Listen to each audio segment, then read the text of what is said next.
বৃদ্ধ মায়ের কান্নাগুলো দেখেন, আসলে এদিকে আসলে কেউ আসে না এখানে দেওয়ার জন্য।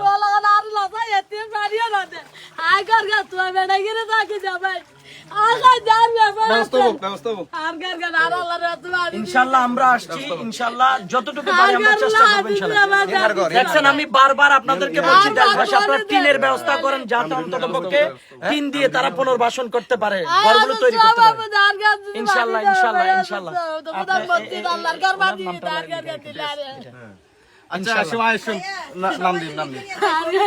আমাদের চেয়ারম্যান এম এ মতিন, মহাসচিব সৌম আব্দুল সামাদ ভাই আমাদেরকে পাঠিয়েছেন। আমরা ইসলামী ফ্রন্টের পক্ষ থেকে আসছি দুর্গম এলাকায়। আমরা ছাত্র সেনার ভাই, গৌসিয়া কমিটি ভাই, আমরা হেঁটে হেঁটে একদম ঘরে ঘরে পৌঁছে দিচ্ছি। আমাদের মহাসচিব মহোদয় আমাদেরকে পাঠাইছে।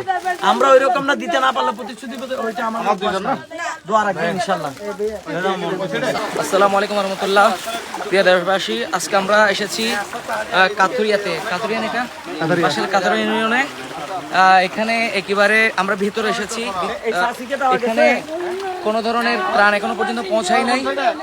বিশেষ করে অসংখ্য ঘর বাড়ি ভেঙে গেছে। তাই সকলের প্রতি আবেদন থাকবে, সকলের প্রতি রিকোয়েস্ট থাকবে, সকলের প্রতি রিকোয়েস্ট থাকবে আপনারা একটু ভিতর দিকে আসবেন। এখানে কেউ আসে না এখনো, কেউ আসে নাই।